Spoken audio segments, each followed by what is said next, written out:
Hello everyone, welcome back to my channel. Here I have come back with my new video for grade 12 students in which I would start with the inverse of cosine function. In my last video I have started with inverse trigonometrical functions in which we had discussed about the inverse of sine x. I would request you all, if you like my videos, please like, share and subscribe.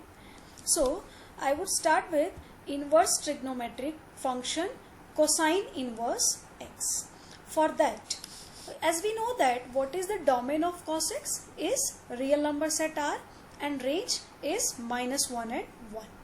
As we know that to define inverse of any function, we should have the function as bijective function, but we can observe in cos x in R and -1 and 1 it is not 1 1 and onto. So to make it 1 1 and onto, we have to restrict the domain of cos x, that is R. So like in previous video I have discussed, we have restricted the domain of sin x. Here we will discuss the domain of cos x. So as we can observe, in the interval 0 to pi, cos x has different values and pi to 2 pi it has different values. So what we would do, we would restrict the domain of cos x in 0 to pi, pi to 2 pi, 2 pi to 3 pi. Similar way, minus pi to 0, minus 2 pi to minus pi.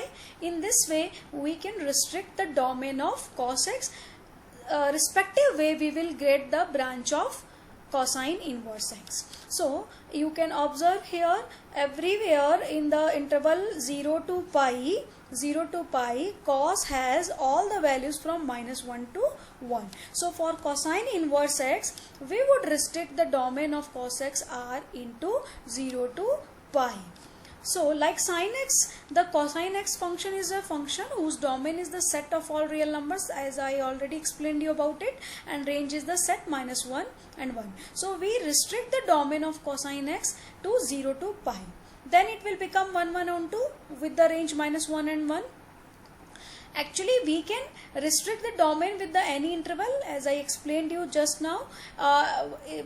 In these all intervals it will be a bijective function, but we define cosine inverse x -1 to -1 1 to 0 pi only, and this is called its principal value branch.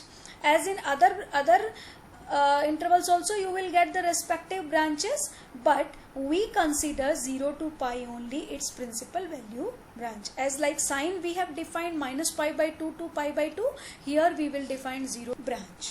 Okay, so cos inverse x is a function defined from -1 1 to 0 pi, where 0 pi is called the principal value branch for cos inverse x. Now let us take some example from exercise 2.1. Find the principal values of the following. Similar way we will solve, but this time we will take the question for cos inverse x. Cos inverse x principal value branch is 0 pi. So when we calculate the value, we will take the value from this interval only. So let us check. The question is cos inverse root 3 by 2. I have taken it is equal to y. Then cos y will come root 3 by 2. Root 3 by 2 is the value of pi by 6 in cosine. So when you replace it with cos y is equals to cos pi by 6, but we know that pi by 6 is in the given interval 0 to pi only. So when you remove cosine both sides, so y you will get pi by 6. So this value directly you will get pi by 6. We can see since pi by 6 is in the given principal value branch, so we can replace this y pi by 6. One more example, the part 5 of the same question I am taking here. Cos inverse -1 by 2 you have this time. So let us take cos inverse -half will be equal to y. So cos y will come -half. Cos y will come, this half I will replace by cos pi by 3. Okay, because we know that the cos pi by 3 value is half. Now minus cos theta is equal to cos pi minus theta also and cos pi plus theta also. But we take here pi minus theta only because the range of principal value of cos inverse x is 0 to pi. So we cannot consider pi plus theta the third quadrant, right? So I would write minus cos pi by 3 as cos pi minus pi by 3. When you solve cos y and this you will solve, then you will get 2 pi by 3. So 2 pi by 3 is the angle lying in the principal value branch of cos inverse x. So we can see the value of y will become 2 pi by 3. It means the given value cos inverse of minus half will become 2 pi by. Next, I would like to take one more question from the same question, question number 9. Here cos inverse of minus 1 by root 2. So let us take cos inverse minus 1 by root 2 as y. So cos y will become minus 1 by root 2. 1 by root 2 is the value of cos pi by 4. I replace 1 by root 2 as cos pi by 4. Now minus of cos pi by 4, either it will be cos pi minus theta or it will be cos pi plus theta. As we know that in a one round of 0 to 2 pi, every trigonometric function 2 times it gets positive value and 2 times it gets negative value.